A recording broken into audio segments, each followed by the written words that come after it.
My name is Kareem Maxwell. Well, in December 2002, I contracted an illness called bacterial meningitis. And I was in the middle of my college career when it happened.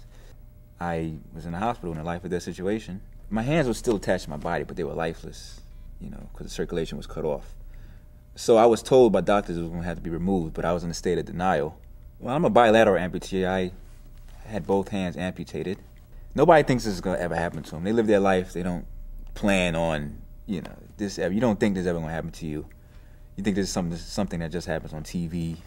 You don't know really what's going to happen to your life. You're thinking all bad thoughts are going through your mind at that point. You think your life is over. You're just planning for the worst at that point. You feel alone. It was a lot of turmoil, depression, anger. The shock was over at this point. Surgery happened. So I was just very angry, very bitter at the whole ordeal. And I wonder how I'm going to be looked at. I wonder how I'm going to be fully independent. What is going to be the steps leading up to that? I just wondered how am I going to cope with it? At first I was going to a psychologist, but that wasn't. I wanted more connection. I wanted to feel like I connected more people in my situation.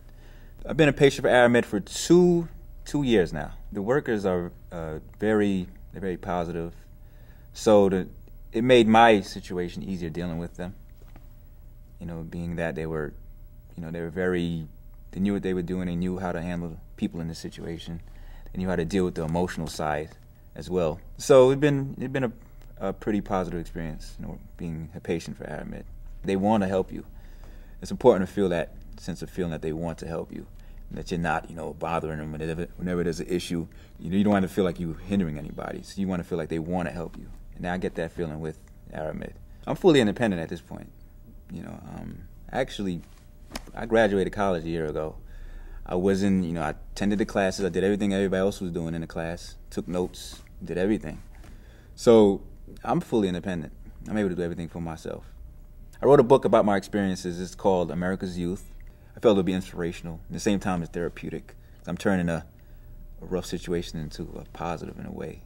I know it's hard at first, but try to focus on getting back to your life. Don't feel like your life is over. Focus on the goals you had before. Try to focus on attaining them right now, which is with the state of what happened to you, and just focus on the goals. Try to keep a positive outlook in the middle of the whole ordeal. And understand you're still living. Life didn't end.